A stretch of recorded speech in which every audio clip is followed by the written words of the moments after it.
Buenas noches a todos y a todas. Vamos a dar comienzo al encuentro virtual de hoy a cargo del Dr. Brinker. A lo largo de la clase podrán participar con micrófono y cámara a fin de que la clase sea más dinámica. Como primer paso, para una mejor comunicación, les recomendamos aclarar su nombre y apellido. Posicionándose sobre su nombre, aparecerá la opción renombrar. De esta forma podrán cambiarlo en el caso de ser necesario. Para que la clase se desarrolle de forma ordenada, recomendamos abrir el micrófono cuando quieran participar y luego cerrarlo para evitar que se produzcan ruidos ajenos a la clase. Por último, ante cualquier duda o dificultad, pueden escribirme por medio de chat privado para ayudarlo. Muchas gracias y cuando quiera, doctor, puede comenzar. Bárbaro, muchísimas gracias. Ahí puse el chat. Bueno, voy a compartir pantalla.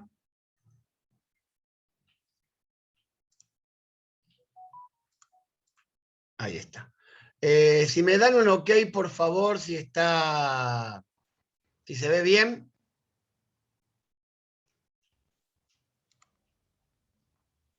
¿Se ve bien? Perfecto, ahí está. Bárbaro. Bueno, buenas noches a todos y a todas. Soy el doctor Brinker, soy anestesiólogo y hago tratamiento del dolor también en pequeños animales, en grandes animales. Así que bueno, vamos a empezar con un tema que a mí me apasiona muchísimo, muchísimo, que es el uso de coanalgésicos. Y como dice la diapositiva, son herramientas y muchas veces demasiado importantes, tanto para el tratamiento del dolor agudo como en el crónico. Y a veces se habla del tratamiento del dolor crónico como algo más terrible. Lo es, un animal que está bastante sensible, pero también sirven estos coanalgésicos para el uso en el dolor agudo. Estamos hablando del dolor agudo quirúrgico y el dolor agudo no quirúrgico. Por eso, yo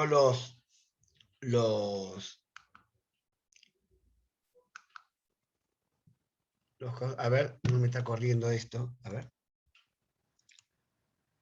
Ahí está. Se habla también, o como sinónimo de los coanalgésicos, los otros analgésicos. Dentro de los coanalgésicos estamos hablando de fármacos y de tratamientos no farmacológicos. Por eso yo acá voy a charlar o vamos a hablar de lo farmacológico. Van a tener clases desde lo no farmacológico más adelante, que son clases importantes y muy buenas. Y algo importante que quería decirles. Durante todo este tiempo, desde que empezó el posgrado, es algo importante que es, como dice el doctor Marcelo, somos uno más, en la cual aprendemos con ustedes, todos juntos, todos los días, y siempre es un aprendizaje nuevo. Siempre se aprende algo nuevo. Si estamos con la mente abierta para recibir más megas, más teras dentro del bagaje de conocimiento, vamos a estar mejor que decir, no, esto ya lo sé. Todos los días se aprende algo nuevo. Y de todos aprendemos de todos. Hoy estamos, o estoy yo dando la clase, mañana posiblemente esté alguno de ustedes dando alguna charla y estaré sentado en primera fila. Así que bueno, vamos a empezar con los coanalgésicos. La primera pregunta que surge es, ¿qué son los coanalgésicos? Porque podemos hablar de analgésicos, cuando hablamos de analgésico hablamos de AINES, de opioides, de analgésicos locales, perdón, de anestésicos generales, de alfa-2 adrenérgicos. Pero cuando hablamos de coanalgésicos, ¿a qué exactamente nos estamos refiriendo? ¿Tiene beneficios? ¿No tiene beneficios? No sabemos. A priori, si vamos a usar coanalgésicos, yo diría que todo lo que aportemos a la analgesia de un paciente debería darnos beneficios. Entonces, una definición, digamos, de entrecasa, que fue con la cual armé esta definición, podemos decir que son drogas, y obviamente habíamos dicho que también hay tratamientos no farmacológicos, pero vamos a ver una definición que habla desde lo farmacológico, y habla de que son drogas que de por sí no son analgésicas, no tienen capacidad analgésica probada, pero que si se administran conjuntamente con los analgésicos, los van a potenciar en su actividad analgésica. Y muchos de los que vamos a ver hoy no fueron formulados como analgésicos o como coanalgésicos. Después, con el uso, se fueron viendo las propiedades que tienen estos fármacos. Pero a priori, cuando salieron al mercado, se vio que estos fármacos se usaban para otras cosas. Ahora vamos a ver y se van a dar cuenta de lo que estoy hablando. Pero a lo largo del tiempo se fueron rotando y vieron todas las propiedades que tienen estos fármacos. ¿Y a qué apunta esto? Básicamente, apunta a lo que venimos hablando del manejo multimodal del dolor. La multimodalidad habla de usar fármacos o tratamientos no farmacológicos en un paciente con dolor, el cual hace que estos fármacos o estos tratamientos actúen por diferentes vías o diferentes mecanismos de acción, donde se potencian y que van a reducir el uso en miligramos, digamos, o la cantidad o la variedad de drogas que hacen que mejore el cuadro clínico. Digamos, es un equivalente, diría yo, no es lo mismo, es un equivalente a también la anestesia. Cuando hablamos de anestesia balanceada, también hablamos o incorporamos el método de multimodalidad, porque no usamos un anestésico para hacer todas las propiedades, que tenga las propiedades que tenemos que tener como anestésico, que es la tríada de Gray. Entonces podemos hablar también, cuando hablamos de anestesia, de multimodalidad. Es importante saber que los coanalgésicos evitan la sensibilización de un paciente o todo lo contrario, un animal que está sensibilizado por el dolor que tiene, lo desensibiliza. Dependiendo en qué momento estemos actuando. Cuando hablamos de coanalgésicos, hablamos de coanalgésicos que actúan sobre receptores NMDA, receptores AMPA y receptores NK. También hablamos de aquellas drogas que actúan sobre receptores iónicos TRP, que en el caso de dolor, el más importante es el TRBP1, son receptores vaniloides. También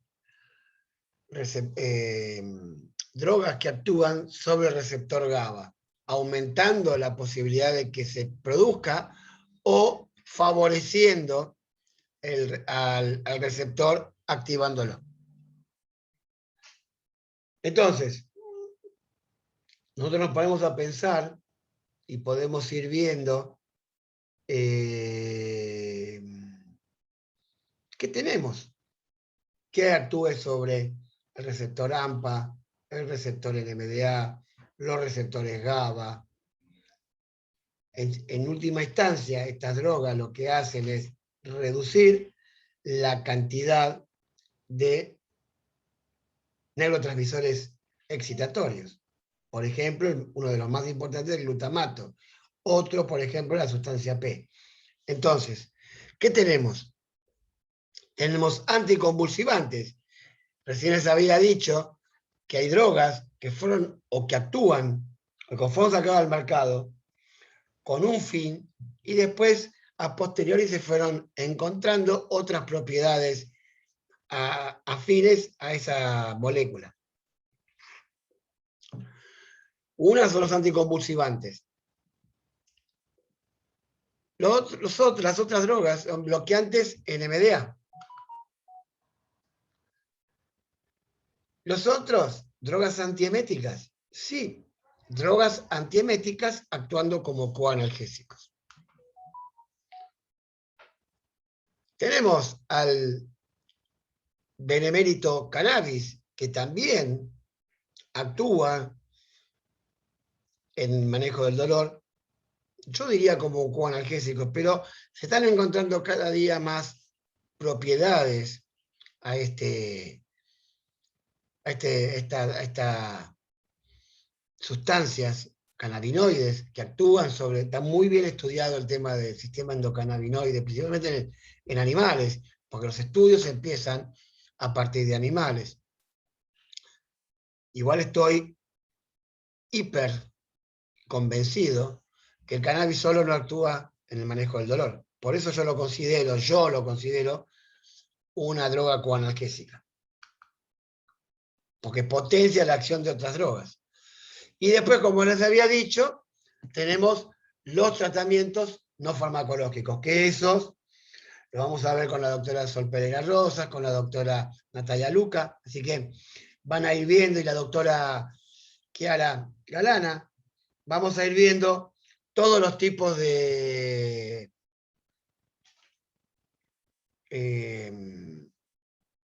tratamientos no farmacológicos. Entonces, los coanalgésicos bajan las dosis de los analgésicos, y al bajar los efectos, las dosis de los analgésicos, vamos a tratar de evitar, siempre los tratamientos de dolor son únicos, irrepetibles y acordes a cada animal. No podemos traspasar o traspolar un tratamiento, por ejemplo, de una pancreatitis de un paciente al otro. Hay factores que van a influir en el tratamiento del dolor, que son individuales e irrepetibles. La especie, la edad, el estado hormonal, la raza, el tamaño, el mestizaje que tenga. Hay muchos factores que van a ser individuales y que no van a poder traspolarse de un animal a otro. Eso de bajar las dosis analgésicas y evitar los efectos tóxicos y colaterales, principalmente a nivel renal, a nivel cardíaco y a nivel hepático. O sea, que van a actuar o influir al bajar las dosificaciones de los analgésicos, tanto en la farmacocinética, que es la acción del organismo sobre las drogas, y en la farmacodinámica, que es la acción de las drogas sobre el organismo. Esto visto a grandes rasgos, porque no me voy a meter en lo que es farmacología, porque a mí me apasiona, pero es bastante complicado, y aparte no quería armar una charla de farmacología porque no queda nadie, y es pesada la farmacología. Vamos a empezar a hablar de los anticonvulsivantes. Los anticonvulsivantes en general son fármacos depresores selectivos del sistema nervioso y que se usa para tratamiento o la profilaxis principalmente de estados convulsivos. Tratamientos a largo plazo, a veces de por vida, ¿no? A largo plazo, más que diría, va a depender el tratamiento anticonvulsivante del origen de esa convulsión. Si el animal es epiléptico es una cosa, si el animal tuvo una intoxicación es otra cosa, si el animal tuvo un trauma cráneoencefálico es otra cosa. O si tiene una insuficiencia, por ejemplo, hepática, una encefalopatía hepática. Entonces, cuando hablamos de anticonvulsivantes, hablamos de diferentes mecanismos de acción. Pueden ser antagonistas del glutamato, bloqueantes de los canales de calcio, potencian la acción del GABA o bloqueantes de los canales de sodio. O sea, pueden actuar impidiendo la convulsión de diferentes formas. Y tenemos un montón de drogas que actúan, pero nos vamos a centrar en dos familias, las benzodiazepinas y los gabapentinoides. También tenemos la carbamazepina, la lamotrigina, el topiramato, esos actúan de diferente manera, pero nos vamos a centrar principalmente en dos familias que son las más usadas en veterinaria, los gabapentinoides y las benzodiazepinas. Quería saber antes, ¿quién de todos los que están acá han utilizado gabapentinoides o conocen la acción o las bondades de los gabapentinoides? Quiero ver a ver si alguno lo ha usado, lo usa. Bien, bien, bien, perfecto. Tiene muchas, yo les digo, yo uso los gabapentinoides desde antes que saliera la pregabalina. O sea, la gabapentina la venía usando por mi formación, básicamente que yo me formé con médicos y me sigo formando con médicos. Entonces, todos me hablaban de los gabapentinoides como la panacea, y hasta que me dieron un trabajo de medicina que hablaba del uso o las bondades de los gabapentinoides en lo quirúrgico. Entonces, a partir de ahí empecé a investigarla, me han mandado macanas, he tenido muchos éxitos, pero fueron más los éxitos que los fracasos. Y les digo que no digo que soy dependiente de los gabapentinoides, pero es una de las drogas, o una familia de drogas, las cuales me da muchos éxitos en el tratamiento del dolor. Principalmente para el dolor crónico. Pero lo he usado también en dolor crónico, dolor agudo. Tengo hechas casi 300 anestesias con el uso postquirúrgico de pregabalina y les digo que es algo maravilloso. Ahora vamos a ver cuáles son las bondades, ventajas y desventajas de cada uno. En general, la farmacocinética de los anticonvulsivantes en general se administran por vía oral, se unen a proteínas plasmáticas, o sea que, acordémonos del tema de la droga libre, es la que más es la droga libre, activa. Se acumulan en el cerebro, luego se hidroxilan y se conjugan en el hígado y se eliminan por orina. Una farmacocinética habitual. No hay nada complicado, pero tenerla en cuenta siempre. Entonces habíamos dicho que los que vamos a hablar van a ser los tranquilizantes menores, las benzodiazepinas, diazepam, midazolam, y gabapentinoides, gabapentina y pregabalina. Vamos a hablar un poco de los gabapentinoides y vamos a tener 2 o 3 palabras con respecto a los benzodiazepinas. Los gabapentinoides se ven en la fórmula, tanto la pregabalina como la gabapentina. Son drogas que tienen, ya el nombre mismo lo va a decir, o lo dice, drogas de estructura similar al gamma-aminobutírico. Análogas al gamma-aminobutírico. Ácido gamma-aminobutírico, perdón. Estas drogas son moduladores de los receptores NK, AMPA y NMDA. Actúan principalmente en forma simbiótica estos tres receptores. Los dos tienen como receptor y como sustancia que liberan, tanto el AMPA como el NMDA, al glutamato. Ahí tiene el nombre de lo que es el AMPA, por eso nunca me lo acuerdo. Es el alfa-amino 3-hidroxi-5-metil 1,4-isoxalile propiónico, AMPA. Para los amigos, AMPA. Y después tenemos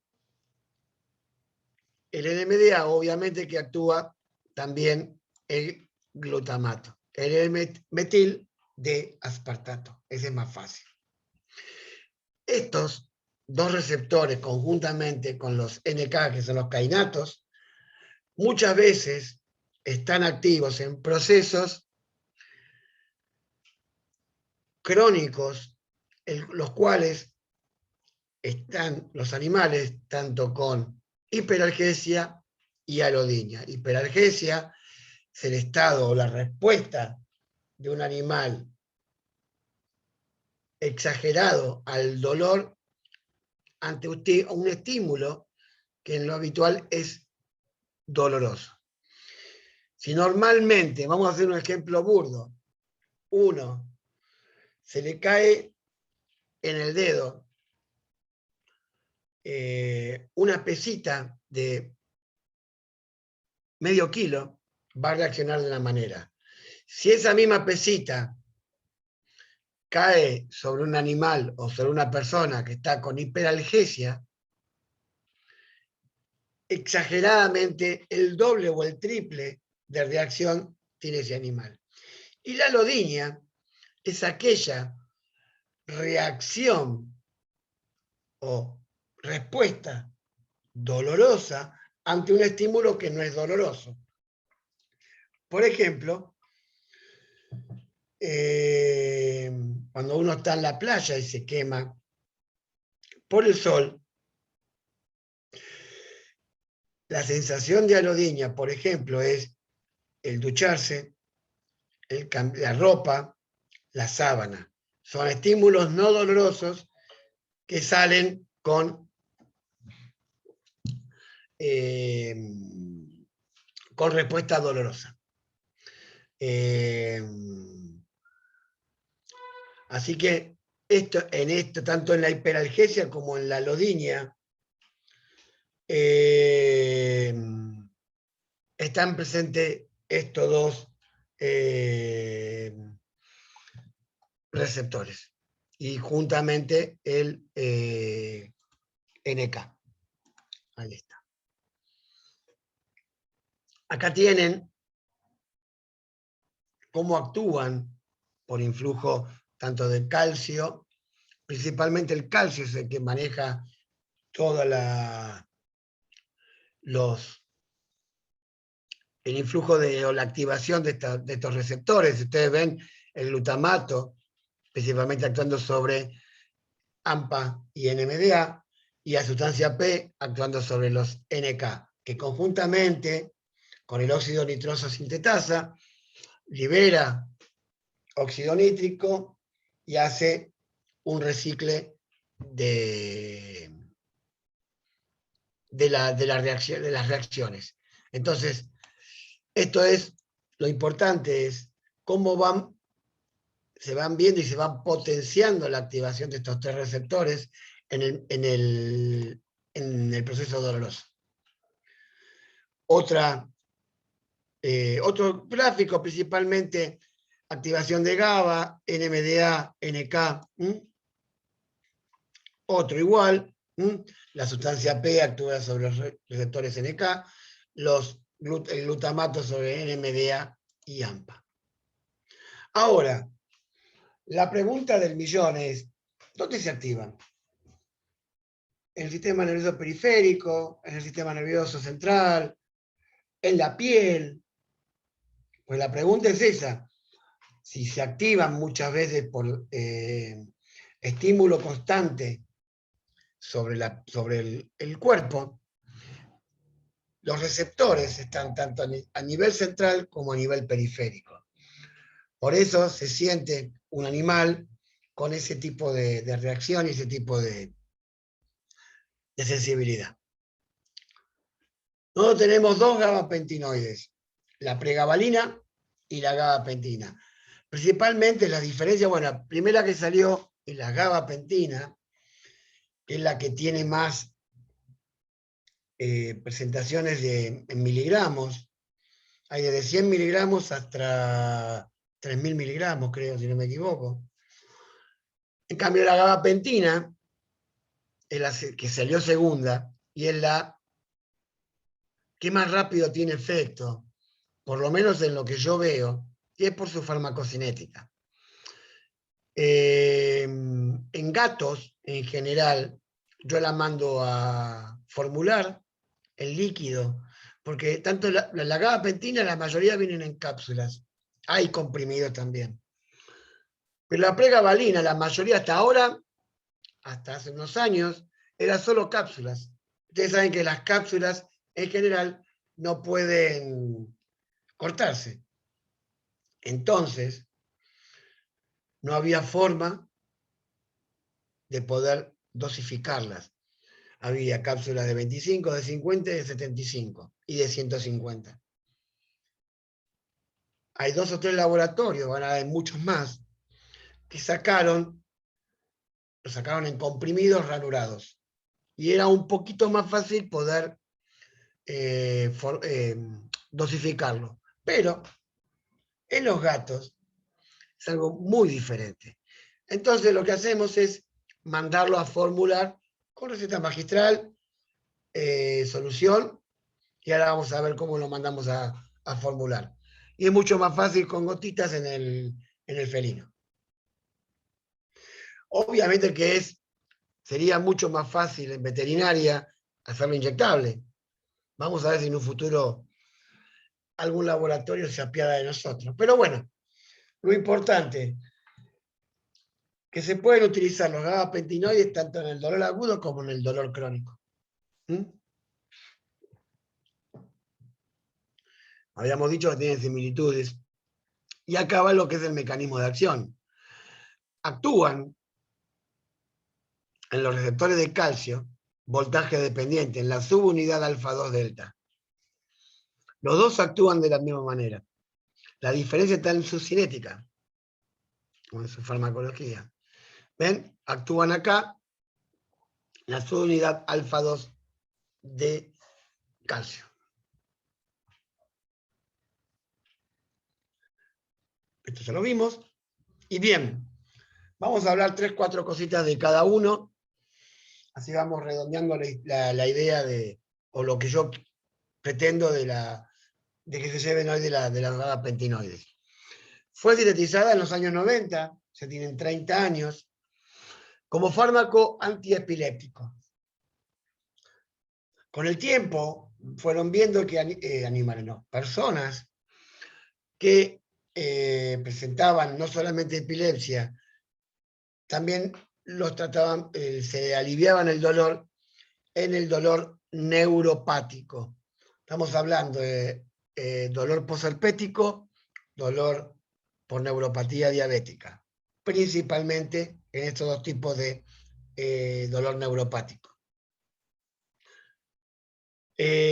Luego tuvo que venir la FDA para aprobarlo como fármaco para el tratamiento de dolor neuropático y se empezó a usar como para el tratamiento de dolor neuropático. La pregabalina, ¿de qué año es? Del 2005, o sea, más de 10 años después. También sacado como fármaco anticonvulsivante, pero luego se dieron cuenta que actúa también en el manejo del dolor. Algunas veces lo han usado también para fibromialgia, que es una patología dolorosa compleja en las personas. Y algunos que otro trastorno de ansiedad, eso ya es un manejo más neurológico, ¿no?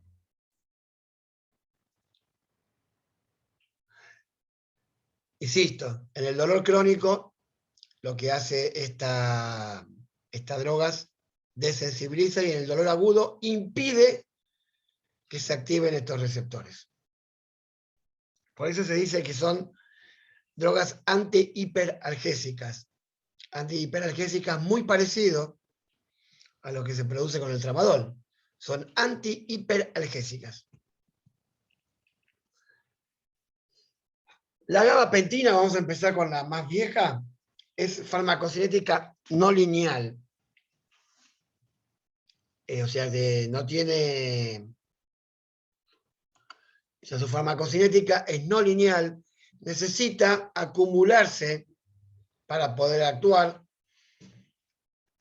No actúa sobre enzimas hepáticas, no es inductor enzimático, tiene alta unión a proteínas, por lo cual debe acumularse para poder que las proteínas lo liberen y puedan actuar. Muy pocos efectos colaterales o efectos adversos. Muy bien tolerado por los animales y muy buena ventana terapéutica, y no tiene casi reacciones farmacológicas. La pregabalina tiene una farmacocinética más directa, más lineal, tiene baja unión a proteínas, por lo cual tiene la acción mucho más rápida que la gabapentina. Tiene a dosis habituales ausencia de efectos colaterales, que algunos se pueden haber y lo vamos a ir viendo cuáles son los efectos colaterales que podemos llegar a encontrar. Catalina dice, he leído que incluso se recomienda como tratamiento preventivo para las amputaciones. Sí, más que nada porque a veces puede suceder que en las amputaciones, no siempre pasa, pero puede quedar el dolor del miembro fantasma, que en los animales es una picazón constante en la cicatriz. Eso es. Y se previene con gabapentinoides. Sí. Mínimas reacciones farmacológicas, las habituales, pero a dosis habituales no hay que tener, no hay que tener problema alguno para el tratamiento. Importante, hay que adaptar la dosificación, que vamos a ver cuál es, a cada paciente. Yo en general con los gabapentinoides empiezo, primero que uso la pregabalina como base. Los gabapentinas, yo sé que hay un trabajo para el manejo de la ansiedad en los gatos. Hasta ahora nunca tuve resultados beneficiosos con eso, de los 100 miligramos de gabapentina. Capaz que hay otro mecanismo para actuar, que actúa sobre la ansiedad, pero como para dolor, por ejemplo, si queremos usar gabapentina, que es mucho más barata, vamos a tener que tener muchos más días, por lo menos 4 o 5 días, hasta que empiece a hacer efecto la gabapentina. La pregabalina actúa inmediatamente porque su farmacocinética así lo indica. Y algo importante, son coanalgésicos, no se pueden utilizar solos. Y lo digo porque estoy viendo y seguramente voy a seguir viendo, principalmente gente que hace ortopedia, traumatología, que dan pregabalina sola a un paciente con una osteoartritis, una fractura o un postquirúrgico o un tratamiento ambulatorio de una cirugía de columna.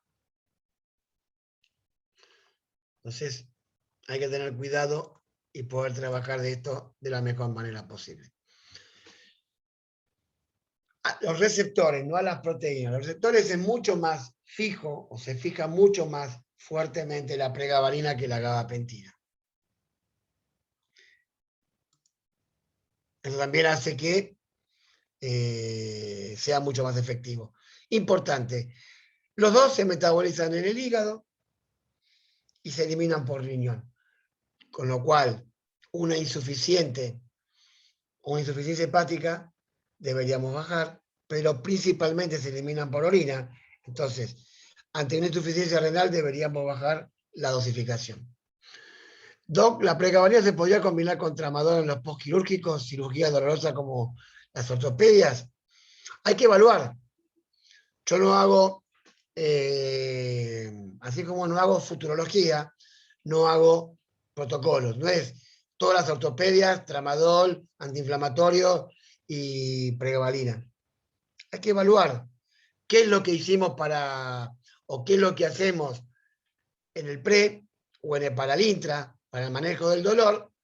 Por eso se dice que el dolor o hacer analgesia no es solamente, esto es dolor duro o dolor severo, le voy a tener que hacer esto, esto y esto. Le doy esto y chao. No, hay que ver lo que tenemos, hay que cuantificar el dolor, hay que darle el protocolo que consideremos mejor para ese paciente y hay que controlarlo. Entonces, se puede sumarle la pregabalina a estos protocolos, pero no a todos los protocolos vayan iguales, porque ahora vamos a ver en qué pacientes no se puede utilizar gabapentinoides. Como le dije anteriormente, viene en forma oral, la gabapentina en comprimidos, antes venían en cápsulas de 100, 300, 400, hasta 800 miligramos. La pregabalina viene en cápsulas y ahora viene en comprimidos de 25, 50, 75, 150 y 300. Pero para los gatos, lo que nosotros recomendamos, por lo menos lo que usamos, empezamos a utilizar o mandamos a recetar pregabalina líquida al 2% en solución acuosa. Que le podemos poner alguna solución sacar con azúcar, bárbaro. Un gotero y podemos indicar a partir que sabemos que 1 mililitro tiene 20 miligramos, lo podemos hacer en 100 mililitros, en 50 mililitros, en 200 mililitros, y lo vamos a ir dosificando a medida que vamos a ir dándole al paciente. Cuando hablamos de tener cuentas infantiles renales, ¿a cuánto es recomendable bajar? Muy buena pregunta, Agustín. Va a depender del paciente, pero en general puedo bajar entre un 30 y un 50% la dosificación de los gabapentinoides en pacientes con insuficiencia renal.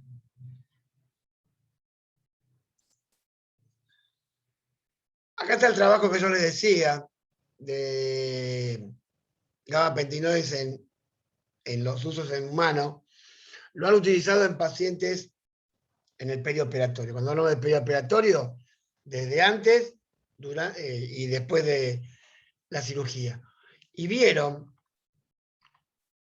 ustedes saben que hay un tema muy importante en los postquirúrgicos en humanos, con el uso de los AINES, del paracetamol y de los opioides. Entonces, la incorporación de los gabapentinoides, tanto GABA como pregabalina, dice que es una herramienta para alivio del dolor postquirúrgico, disminuyendo el consumo de opioides y todo lo que conlleva el consumo de opioides. Sumando o encajando esto en el concepto de analgesia multimodal y los beneficios que están relacionados con esto. Puede llegar a el uso de opioides, si son altas dosis o varios días, oliguria, anuria, en los AINES, todas las discrasias sanguíneas, las hemorragias y todo lo que es impactos a nivel renal y a nivel cardíaco. Entonces, es una herramienta muy importante a tener en cuenta. Este es el único trabajo, miren que de cuándo es, de 2009, de la doctora Salazar Nucio, sobre la farmacocinética de la pregabalina en perros normales. La conclusión es que la dosis habitual es de 4 miligramos kilo cada 12 horas.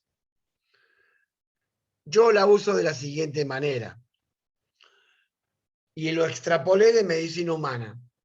Cuando dan, y después vamos a ver por qué, en medicina humana, para empezar a usar la pregabalina, al principio, los primeros 2 días, lo utilizan solamente de noche. O sea, una toma a la noche antes de ir a dormir y la persona duerme muy tranquilo. Ahora, a las 48 horas de haber tomado, también quieren ver si tolera o no la pregabalina, porque es a veces complicada. Después de esas 48 horas pasan a la dosificación cada 12 horas, porque ven que la persona, principalmente lo que hace esto es hacerlo dormir de la mejor manera posible. Una persona que llega a tomar pregabalina es una persona que ya muchas veces pasa por muchos medicamentos, por la infinidad de AINES, infinidad de opioides, kinesio, fisioterapia. Bueno, empiezan con la pregabalina, la persona se siente mejor, duerme y está mucho más aliviada. Con los perros pasa exactamente lo mismo, al igual que en los gatos.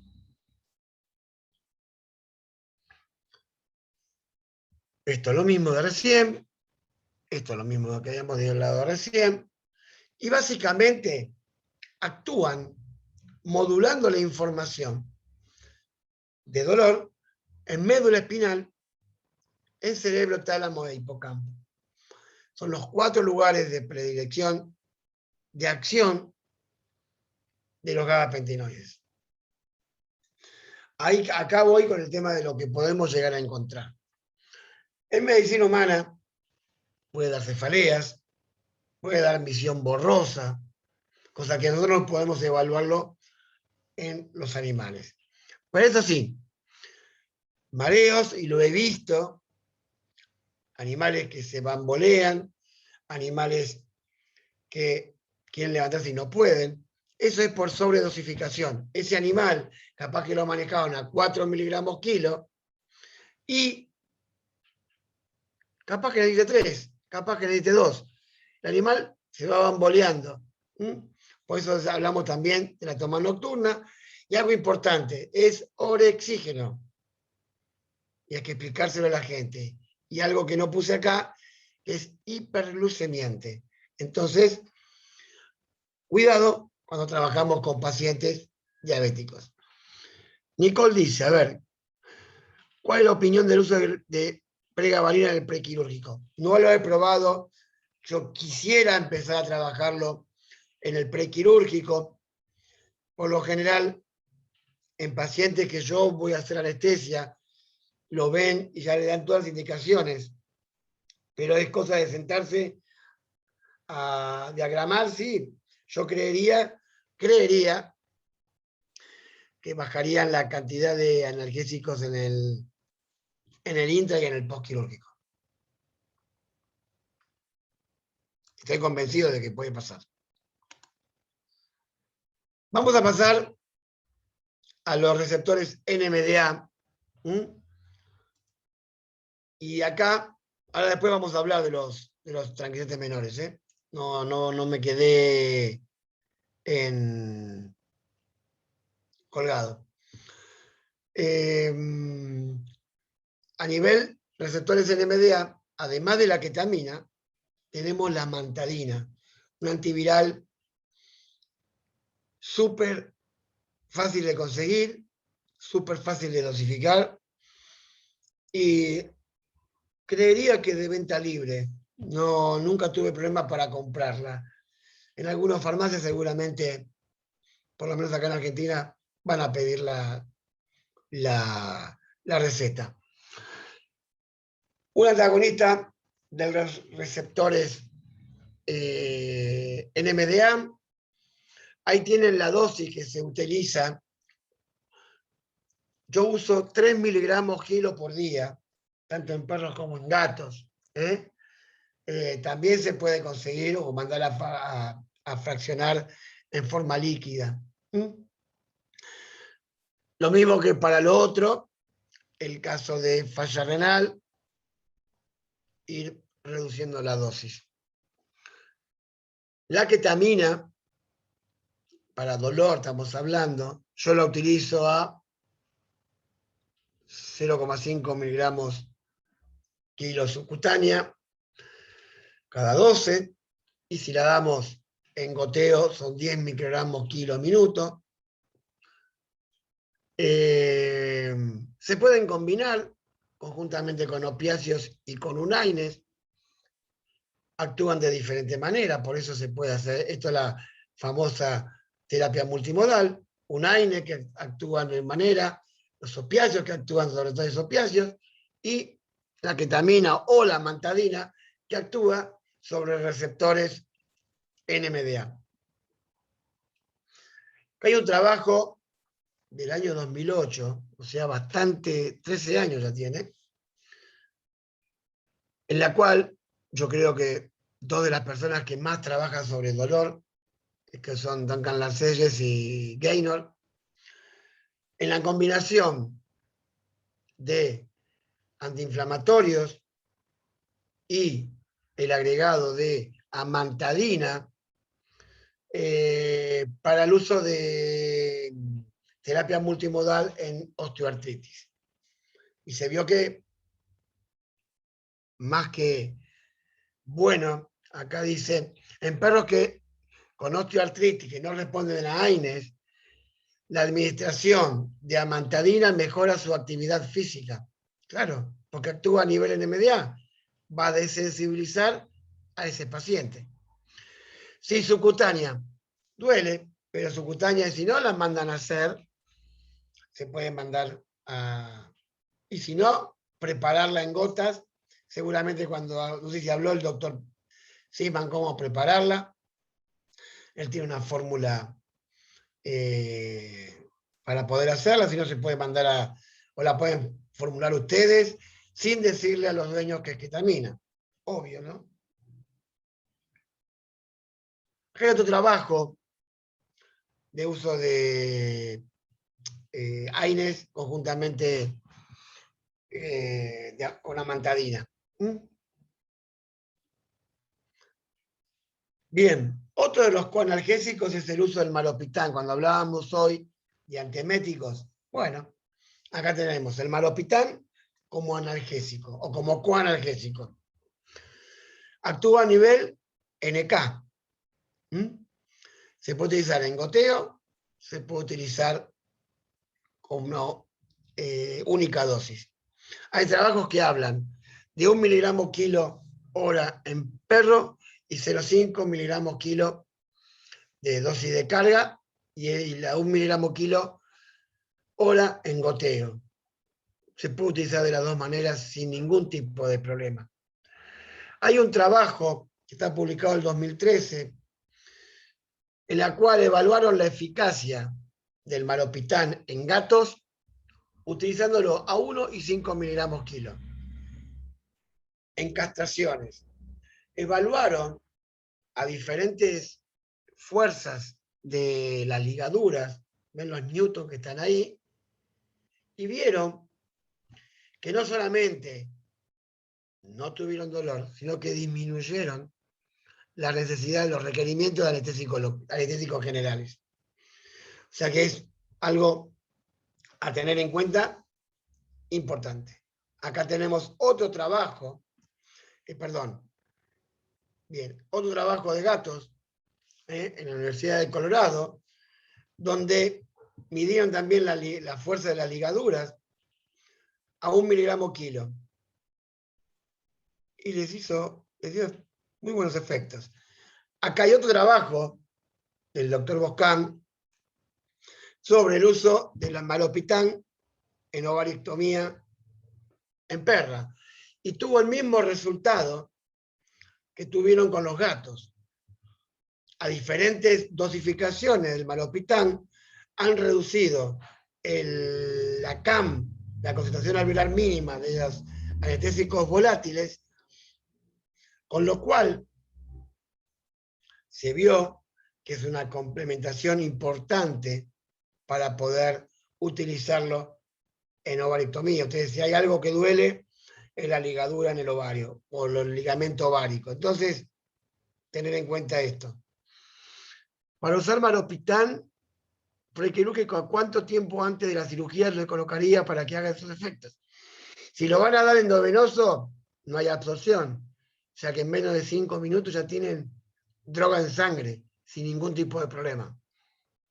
Lo puede hacer después de la inducción y antes de que empiece cuando están haciendo los lavajes, si quieren, ahí cuando están haciendo el lavaje y antes de entrar a quirófano.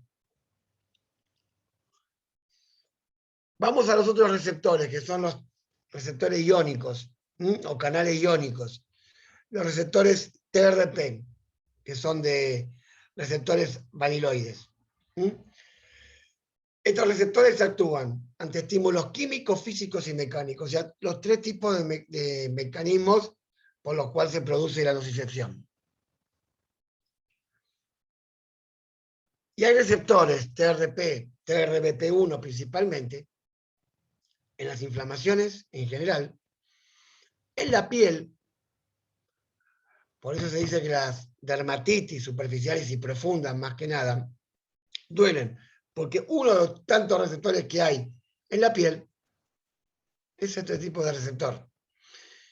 Ni hablar en oncología y en enfermedades musculoesqueléticas. También hay receptores TRP en articulación y en vísceras. Ya en músculo esquelético ya está, he repetido eso. Bien. Hay un montón de receptores TRP. Los más estudiados son los TRBP1 y son los que más se activan, parece. Por lo menos en veterinaria son los que más se activan y los que más están estudiados en perros y en gatos. Activar estas sustancias, o estos receptores, digo, liberan sustancias como prostaglandinas, serotonina, bradiquininas y sustancia P. Todas sustancias algógenas que actúan sobre terminales nerviosas que llevan la información a la médula. Hay cremas, por ejemplo, cremas como la capsaicina, decapsaicina, que acá en la Argentina había el 7%, creo que no hay ahora, en medicina humana. Esto sí que arde y mucho, estas cremas, por eso se manejan con guantes principalmente. Se utilizan mucho en dolor neuropático y en dolor en humanos en dermatitis profunda, de escalas y esas cosas, mejora muchísimo el cuadro. Pero acá lo más importante, hay sustancias como los anestésicos locales y los AINE, principalmente el diclofenac, que no lo usamos nosotros, pero el ketoprofeno y el flumilprofeno, que lo que hacen es activar estos receptores y después bloquearlos. Creo que los anestésicos locales, cuando uno nos ponen para una odontología que nos molesta al principio, esa molestia, esa activación de este tipo de receptores. Después viene el bloqueo. Y si han encontrado trabajos con estos AINES, principalmente que producen lo mismo.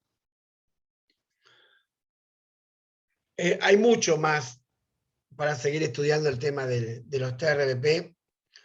Hay mucho en estudio, entonces, como todas las cosas en estudio, tienen unos nombres raros las sustancias, tienen nombre de letras y números, no tienen nombre propio. Y bueno, esperemos en estos años que pueda salir algo nuevo sobre el tema. Vamos a hablar 2 o 3 palabras sobre el cannabis, el uso de cannabis. Insisto, el cannabis solo no saca dolor. Por eso yo lo considero un analgésico y una herramienta importantísima en el uso del dolor.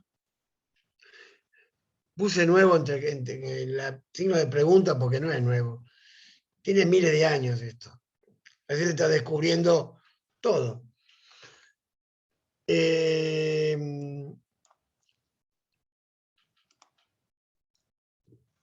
Son compuestos orgánicos, son grupos de terfenoles, terpenofenoles, que están en el organismo. Los más conocidos es el tetrahidrocannabinol y el cannabidiol. El CBD, hay CB1, CB2, entonces hay varias sustancias. Pero hay más cannabinoides que el CBC, que es el que estamos, o el CBD y el THC. Miren todos los que hay. CBC, CBL, CBG, CBGM, CBE, CBT, CBND. Hay un montón de variedades y de sustancias que se van descubriendo a lo largo del tiempo. No nos quedemos solamente con CBD y THC.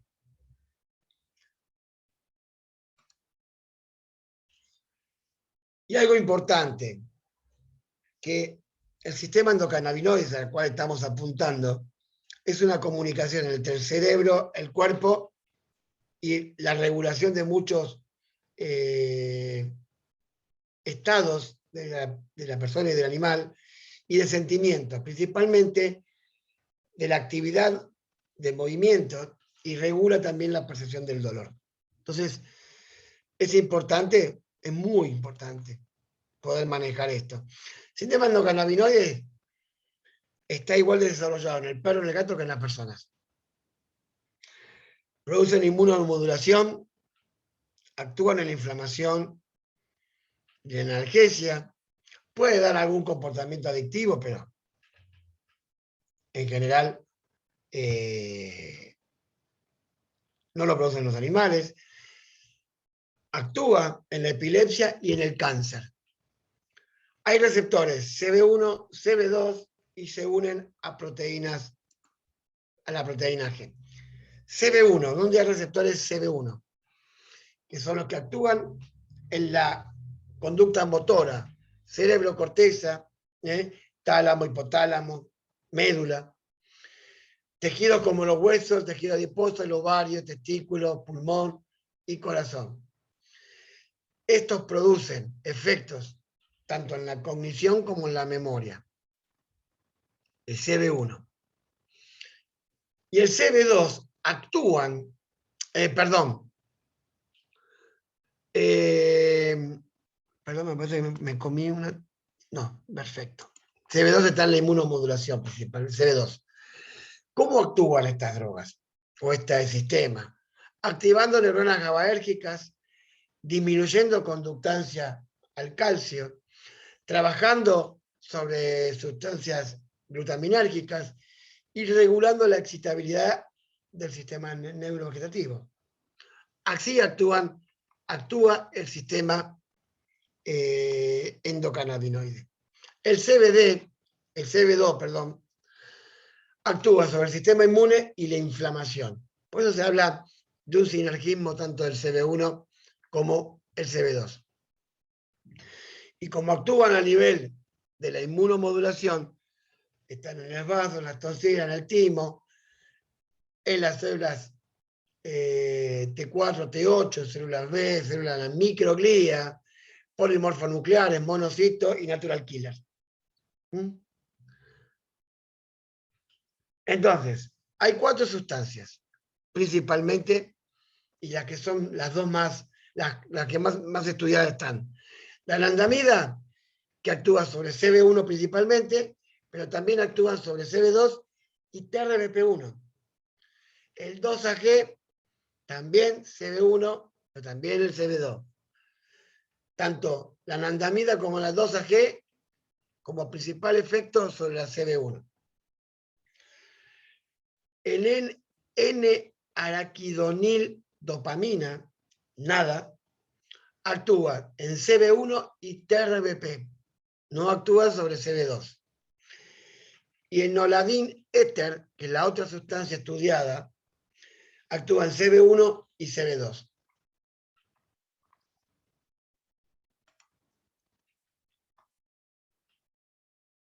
Vamos a ir terminando y viendo un poco las benzodiazepinas.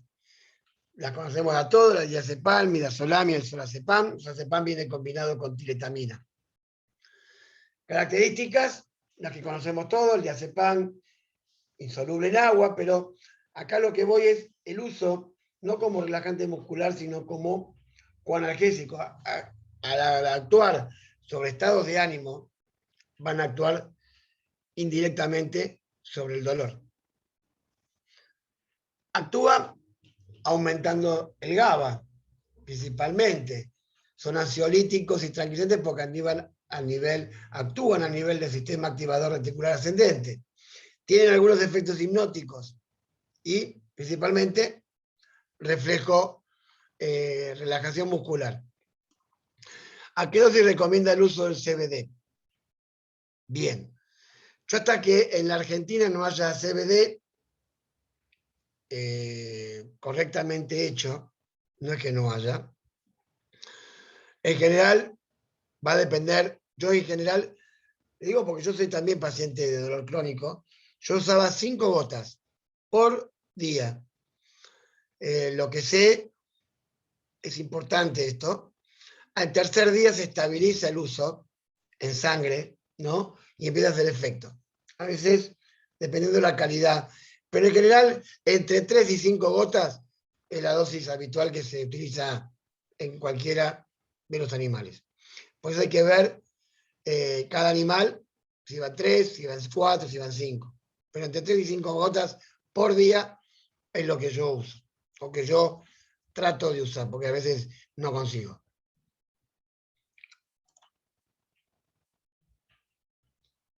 Sí, viene a diferentes concentraciones, pero yo no he conseguido las que vienen todavía con los miligramos que tienen. Ahora están saliendo para veterinaria. Yo uso la de humanos, que por eso les digo que hasta que no esté bien tipificado todo, no me voy a profundizar en el uso. Sé que hay mucha gente que lo usa y que en algunos países, como en México, como en Colombia, Paraguay y Uruguay, está bien estandarizado todo. Dice la cantidad que tiene de miligramos por mililitro. Por eso, sí, lo que dice Mario es verdad. Está muy bien tipificado en México, en Colombia, en Paraguay y en Uruguay. Acá en Argentina no está tipificado todo, todavía. Vuelvo a los anticonvulsivantes, los tranquiliantes menores, ansiolítico, hipnótico, sedante, anticonvulsivante y biorelajante. Acuérdense que si van a dar inyectable, el diazepam por vía intramuscular no se da porque todo lo que uno da por vía intramuscular no se absorbe, se queda retenido y aparte duele. Por eso es mejor el midazolam en ese caso. Después hay otros anticonvulsivantes que son de uso humano, que hay algunos colegas que lo usan, yo no lo he usado nunca. Lorazepam y todos sus congéneres. Todas presentaciones principalmente oral y parenteral. Se puede dar por vía oral y rectal o por vía endovenosa. Es otro analgésico, otra herramienta más para poder bajarle un poco lo que llamamos los decibeles al animal y poder manejarlo de diferentes maneras. Se puede usar en cirugías también, obviamente, ¿no? Todos los coanalgésicos pueden utilizarse en cirugía. Doctor, experiencia por vía transmucosal. ¿A qué droga te estás refiriendo? O a la vía de administración. ¿Alguna droga en especial? El diazepam. No lo usé nunca por vía transmucosa. No lo usé nunca. Yo creo que se puede absorber por todas las vías, menos por la vía intramuscular. Igual es amargo, porque esa muda capaz que lo escupe el animal. Los analgésicos para dolor somático, dolor visceral, mastectomías y quemaduras. Esto me lo pasó una doctora de Colombia, una quemadura, no me acuerdo si era por aceite, creo que sí, por aceite, en un gato. Lo han manejado con analgésicos más los goteos habituales. Pero anda, bárbaro los analgésicos en conjunción, como dijimos, siempre de analgésicos, opioides, con ketamina, con analgésicos locales. Doc, nunca he utilizado mantadina. ¿Algún ejemplo de caso típico o tipo de dolor donde se puede recomendado?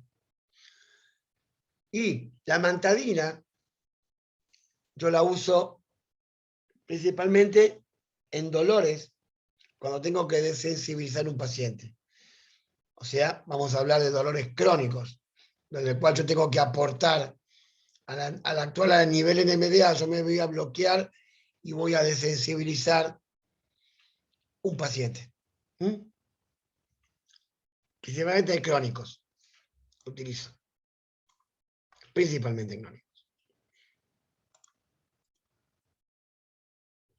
Y acá tenemos los analgésicos en dolor crónico. Algo importante. Debemos actuar frente a propietarios. ¿En qué sentido? De darle todas las explicaciones correspondientes, de decir cómo tienen que dárselo, explicarle bien cómo cortarlo, cómo dárselo, a qué hora tiene que dárselo, tomarnos el tiempo para poder explicárselo. Darle las indicaciones claras, entregarle todo escrito y no dejar supuesto nada. ¿Por qué? Porque a veces la gente por vergüenza o principalmente por vergüenza, dice que lo entiende y no entiende nada. Muchas veces la gente no entiende lo que es un cuarto, un medio, o un octavo, o tres cuartos. Hablar pausadamente, pedir que lo traigan a control para ver si podemos, si estamos dándole las cosas correctamente o si él le sirve lo que estamos dándole. Control periódico del paciente y evaluar a ese paciente todo el tiempo que sea necesario mediante tablas, y el examen clínico es fundamental. Evaluar el antes, el durante y el después. Y como digo siempre, la analgesia es un traje a medida. ¿A qué voy a esto? Que los trajes a medida son a medida de ese paciente. No podemos extrapolar ese traje a otro, por más que le entre, no va a ser lo mismo. Entonces, podemos hablar de que no hay recetas. Nosotros lo que hacemos es tener todas las herramientas y adaptar esa herramienta a ese paciente.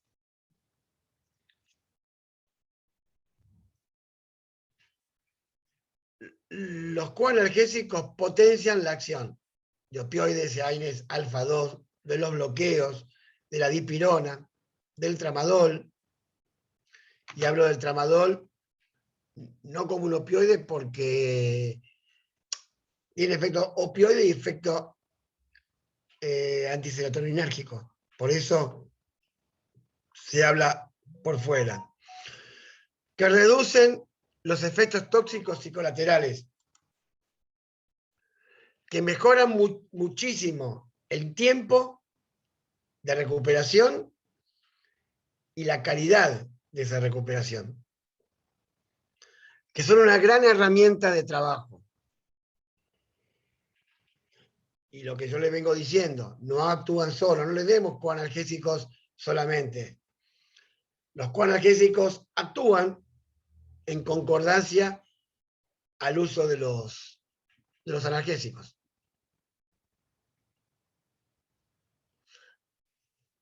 Siempre evaluar al paciente que van a tratar. No todos los pacientes reciben el mismo tratamiento, misma dosis. Ver si la dosificación tiene que ser nocturna o nocturna y diurna, o diurna sola. Algo importante, los gatos no son perros chicos, son farmacológicamente diferentes. Los efectos de las drogas son completamente diferentes. Hay dosificación para gato y hay dosificación para perro. Y las dosificaciones son orientativas.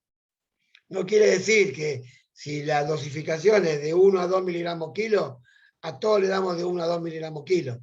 A algunos le daremos 1, a otros le daremos 2, a otros le daremos 0,5.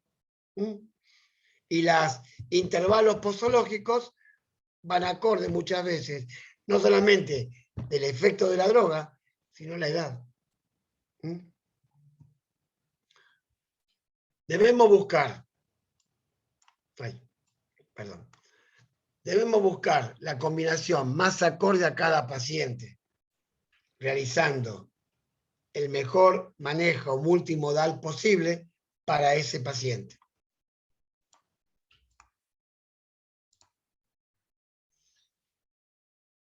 Dos o tres frases que creo que son importantísimas, que es tratar el dolor en forma adecuada, ordenada y de buena calidad, nos va a hacer mejores veterinarios y mejores personas. Adaptar todo lo que tenemos y darle lo mejor. Esto es hablar de bienestar animal, darle en forma adecuada, ordenada y de buena calidad esa analgesia.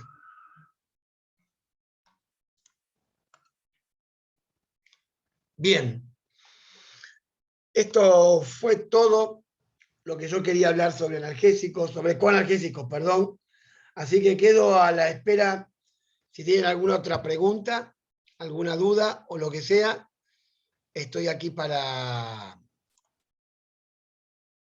escucharlos y cambiar opiniones. Así que bueno, si quieren abrir los micrófonos, preguntar o lo que sea, aquí estoy. Bien. A ver.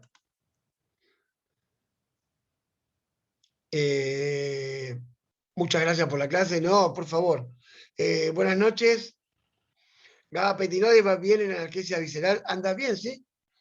Hay receptores NMDA, hay receptores AMPA y NK principalmente en víscera. Así que anda bien en dolor visceral. Gracias, gracias. Los gabapentinoides los podemos usar en caso de dermatitis. Compara, no entiendo lo que quisiste poner. ¿Qué es los glucocorticoides? Sí, andan bien los gabapentinoides. Yo he usado solamente la pregabalina en dermatitis. También se puede utilizar estas cremas con anestésicos locales, que tengan anestésicos locales, porque el anestésico local, como dijimos, actúan sobre los TRBP1 en dermatitis. Sí, tratemos de sacarnos los corticoides, los AINES, como algo de rutina. Tenemos que salir de lo que yo denomino veterinario KPTD, que es ketamina, penicilina, tramadol y diazepam. Entonces, salgamos de ahí y no utilicemos, o sea, cada droga tiene su uso y su indicación. No usemos el tramadol para todos los postquirúrgicos, el meloxicam para todos los postquirúrgicos, o los corticoides cuando no sabemos qué es lo que tienen. Evaluemos al paciente, hagamos clínica y no clínica a partir de los complementarios. Los complementarios son complementarios a una clínica que yo tengo que hacer. Con los analgésicos y con las drogas analgésicas pasa exactamente lo mismo. Tratemos de hacer clínica principalmente. Y a partir de ahí empezar a evaluar a cada paciente en forma individual. Eso nos va a hacer que manejemos muchísimo mejor, no solamente los analgésicos, sino cualquier patología que tengamos arriba de la camilla. Hacer clínica, por más que venga con algo muy evidente, hay que hacer clínica, porque capaz que eso evidente que tiene ahí encima el animal vino a partir de otra cosa que tiene escondida. Y esa cosa escondida hay que buscarlo clínicamente.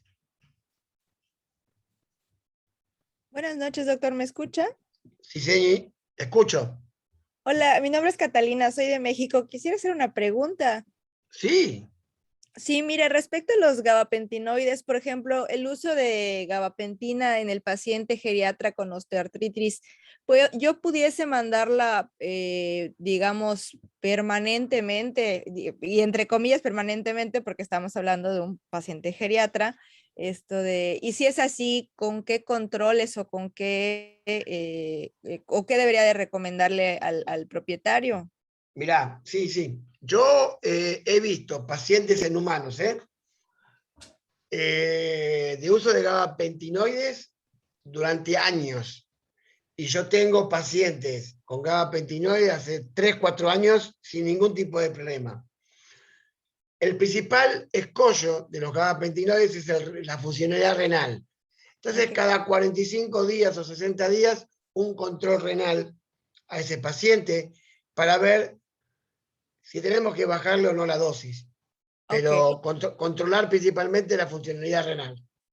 Ah, perfecto, excelente. Yo no vi, contestando acá, si hay diferencia entre la potencia de la ketamina y la amantadina. Yo no vi diferencia entre una cosa y la otra. Lo que sí sé que la ketamina es amarga. La amantadina, por ahora no la probé. Así que vamos a ver eso. Pero generalmente no tiene por qué de ninguna potencia cambiar. En un paciente convulsivo se puede mezclar fenobarbital con pregabalina y gabapentina sin ningún tipo de problema, porque tienen diferentes mecanismos de acción. O una o la otra, o pregabalina o gabapentina, porque los dos tienen el mismo mecanismo de acción. Y el fenobarbital es otra cosa completamente diferente. En medicina humana usan la pregabalina o la gabapentina sin ningún tipo de problema. No hay, no hay problema en el tema. Pero acuérdense que la gabapentina necesita por lo menos 4 días para estabilizarse, por ese mecanismo que tiene de unirse a proteínas. En cambio, la pregabalina, al no tener tanta unión a proteínas, actúa mucho más rápido. Sí, Mariana, tiene la mano levantada. ¿Quiere decir algo? Hola Doc, buenas noches. Buenas noches. Sí, justo iba relacionado a esto último que acaba de mencionar, del tiempo que tarda en hacer efecto una y otra. Por ejemplo, en una cirugía programada, tipo una mastectomía radical, ¿usted recomendaría iniciar 3 o 4 días antes con los gabapentinoides? Y esto nos ayudaría, aparte de reducir la dosis de analgésicos postquirúrgicos, intraquirúrgicos, o sea, durante el procedimiento. Yo creería que sí, que lo reduce, tanto el intra como el postquirúrgico. Está demostrado en humanos, en medicina humana. No encontré ningún trabajo de utilizarlo. En medicina humana lo utilizaron a una sola toma. No hay ningún trabajo que yo haya encontrado de utilizar los gabapentinoides antes de la cirugía. Pero, siguiendo la lógica de lo que pasa en medicina humana, debería reducirse el uso de analgésicos en forma considerable, tanto en el intra como en el postquirúrgico. Hay que hacer el trabajo, nada más, y demostrarlo. Perfecto, Por la, gracias. por la negativa o por la afirmativa, ¿no? Sí, Daniel, Hola doctor, muy buenas noches. Ok, buenas noches. muchas gracias. Tengo una duda con respecto al uso de gabapentina, por ejemplo, que está reportado en medicina humana que puede llegar a desmielinizar. ¿Hay algún reporte en medicina veterinaria que pueda haber alguna afección de la conducción por el uso prolongado de gabapentina? No, no encontré nada yo de estos trabajos. No, que yo no los haya encontrado no quiere decir que no estén, yo no los encontré. Ok, ningún gracias. trabajo que hable sobre eso. Pero ya te digo, yo tengo visto un montón de personas con uso de gabapentinoides en forma oral para neuropatía diabética, neuropatía posherpética, dolor en fibromialgia y eso, y nunca me han mencionado eso, que produce eso. Bien, vamos a seguir contestando preguntas acá. En caso de estados convulsivos, ¿se pudiera usar la pregabalina en enema? Y como capaz que podría ser, ¿por qué no? Hay que ver si nunca lo usé por vía rectal. El problema es que la pregabalina hay que mandarla a hacer y es mucho más fácil utilizarla, usar los anticonvulsivantes por vía endovenosa, es mucho más rápido. Habría que probarla, yo no lo he probado por esa vía, pero está la idea y hay que empezar a hacerla. Buenas noches, no entendí cómo se maneja la dosis de ketamina y el maropitán. Sí, el maropitán en general yo lo uso. Pues yo sé que en algunos países se consigue en forma oral, en vía oral, entonces es mucho más fácil. Acá tenemos inyectable, algún oral por ahí podemos llegar a encontrar. La dosis de ketamina oral es de 0,5 a 1 miligramo kilo. Si la dan subcutánea es 0,5 miligramos kilo. Y si la dan en goteo, 10 microgramos kilo minuto. El maropitán yo generalmente lo uso a 1 miligramo kilo. Y puedo llegar a usar dosis de carga si lo voy a usar en goteo. La dosis de carga es 0,5 miligramos kilo. Y en goteo, 1 miligramo kilo hora. Pero en general uso una dosis de carga sola, un bolo de 1 miligramo kilo, intraquirúrgico. La relación al paciente convulsivo se debe usar dosis más bajas de cada fármaco, combinar las dos. Sí, sí. Cuando se usan combinados, se potencian y actúan de diferente manera, así que reducen la dosis. Deben adaptar. Yo he tenido animales, por ejemplo, con pregabalina, que son 4 miligramos kilo, animales con 2, animales con 1 miligramo kilo.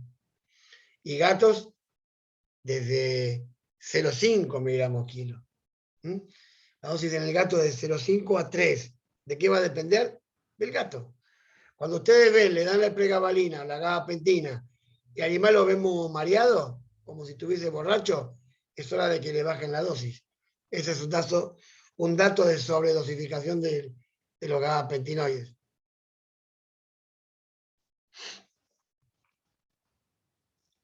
¿Alguna pregunta más, colegas? Doc, sí, quisiera hacer una pregunta. De hecho, yo sí he leído un poco respecto al uso prequirúrgico de los gabapentinoides, por eso le comentaba. Yo trabajo en una clínica donde se hace mucha ortopedia y en ocasiones se hacen amputaciones. De hecho, yo quería preguntarle, porque de ese tema sí no he leído, del miembro fantasma en paciente veterinario, si tuviera algún consejo para reconocerlo, porque, o sea, yo trato de cuidar precisamente eso, ¿no? De que no se produzca. Es poca la literatura que he encontrado del tema, pero en humanos pues está comprobado como tal, ¿no? Entonces, Una pues, pregunta. ¿Vos sí, hacés la anestesia o la cirugía? anestesia. Ah, entonces estás del lado bueno del equipo. No estás del lado oscuro. Exacto. Bien. No, la idea es que puede pasar dos cosas en veterinaria. Que puede pasar que quede un filete nervioso activo, sensible, y la otra es que muchas veces cuando cierran la piel, algún filete queda involucrado en la cicatriz. Okay. Eso es lo que produce principalmente el dolor por miembro fantasma, en veterinaria. Lo de las personas es más también una influencia también de lo psicológico. Sí, sí. Y tiene Principalmente, perdóname, lo que van a notar es que eso, en ese muñón el animal se lo quiere arrancar directamente. ok. Ese es el dolor neuropático que produce, el dolor del miembro fantasma, o post-amputación, digámosle. Ok, ¿y usted recomendaría alguna terapia con esos pacientes?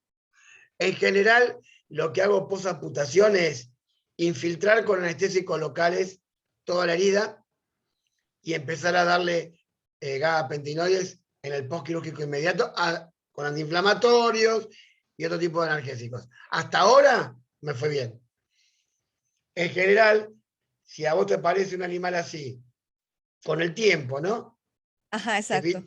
Con el tiempo después de la cirugía, que empieza a querer morderse, a masticarse la pata o la mano, lo infiltraría con analgésicos locales y daría gabapentinoides. Oh, oh, perfecto, doc, excelente, muchísimas gracias. No, por nada. ¿Alguna pregunta más, colegas? Doc, ¿puedo hacer una consulta? Sí, la que quieras. ¿Qué tal? ¿Cómo estás? ¿Qué tal? Te quería consultar por el tema que hablaba recién Catalina, y el manejo crónico de los pentinoides. Sí. Te quería consultar en cuanto a eso. ¿Qué hacemos? ¿Rescates con los pentinoides ante situación de hipersensibilidad o lo manejamos crónicamente los pentinoides y no los cortamos? Mira, generalmente lo que hacemos, o lo que hago yo por lo menos, es, viene un perro sensibilizado, yo le hago todo la clínica y veo por la patología y por el cuadro clínico, el animal está hipersensible, ¿no? Está con hiperalgesia, nodiña y todo. Yo lo que hago con los gabapentinoides, sumado a todas las otras drogas, es desensibilizarlo, hacerle llegar la información, porque muchas patologías no la vamos a curar. La artrosis por ahora no se cura. El día que se cure la artrosis es otra cosa. Patologías crónicas, que es un impulso constante con el sistema nervioso central, hace que haya cambios genotípicos y fenotípicos de la célula de la glía que impactan en el animal, en el comportamiento, en los síntomas y todo eso. Entonces lo que hacen los gabapentinoides principalmente, las otras drogas también lo hacen, es ir desensibilizando a ese paciente. Una vez que yo lo tengo desensibilizado, bajo la dosis o evalúo si hay que sacarlo y cambiarlo por otra droga. Pero pueden dar tranquilamente, lo pueden usar de por vida. Ah, perfecto, perfecto. Dale, yo no sabía si usarlo como de oleadas. Yo hasta ahora lo venía usando de oleadas, por ejemplo, combinado con meloxicam o lo que sea, y después lo cortaba, y así sucesivamente. Sí, pero a veces vos perdés la cinética, va a depender de cada paciente y cómo Claro, esté ese animal. tal cual. Se puede Gracias, usar Doc. como rescate, no hay ningún problema. Disculpa que me mete igual con la conversación con Agustín. Sí, de hecho, yo lo mando como, o sea, en teoría hasta nuevo aviso, digamos que hasta que dure el paciente, pero también me gusta combinarlo con fisioterapia, o sea, que no depender solo del medicamento. Por eso yo hablo también de terapias farmacológicas y no Exacto, farmacológicas, porque si usted tiene exacto. una patología de columna, lo quiere desensibilizar, todo el longuísimo dorsi por esa misma patología va a estar contracturado. Si no Sí, le hacen exactamente. fisioterapia, el animal no se va a mover. Sí, yo como trabajo en un centro de ortopedia y rehabilitación, o sea, digo, para Agustín sí te recomiendo que lo complementes con eso, que no es un fármaco y que no está pues metabolizándolo como tal. Yo siempre le digo al dueño que al final el paciente es el que nos marca qué tanto aguanta, porque me dicen, y lo tengo que traer cada semana. Pues depende de su paciente, digo, de su mascota, ¿no? Porque hay gatitos o perritos que aguantan, o sea, ya una vez que digamos, están estables, aguantan 15 días, algunos un mes, pero algunos Sí, aguantan más. la misma gente, los mismos propietarios, tenedores o responsables, son los que van a indicar, mirá, está volviendo a hacer lo que hacía antes, y eso Exactamente. es algo que tienen que hablar constantemente, no es mandarlo a la casa y olvidarse, no, hay que hablar, ver si hay que bajar la dosis. Es un trabajo constante esto.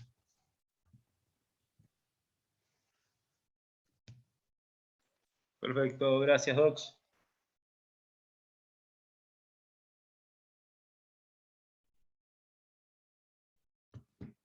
¿Alguna pregunta más, colegas?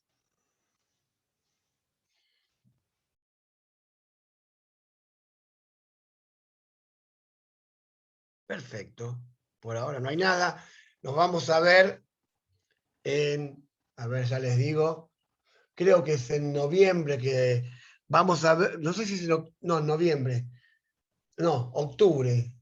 Me toca de vuelta dar, vamos a ver bloqueos locorregionales y ahí vamos a sumarle a todo esto que estamos hablando del manejo multimodal del dolor. Bloqueos, drogas, tratamiento no farmacológico, coanalgésicos y todo esto. Así que bueno, si no hay más preguntas, quedamos así y nos vemos. A mí me ven dentro de un mes más o menos. La semana que viene, como diría una vieja serie, por la misma batihora y el mismo Vaticanal. Así que nos vemos. ¿Mm? Muchas gracias, Ah, doctor, por la participación en el encuentro virtual de hoy. Les recuerdo a todos que a partir de mañana podrán encontrar integración en el campus y que cualquier duda o consulta pueden hacerla vía foro. Muchas sí, no gracias hay y que les problema. Perdóname. Sí, me pueden escribir lo que quieran, la pregunta, está el chat y está lo que quieran, no hay ningún problema.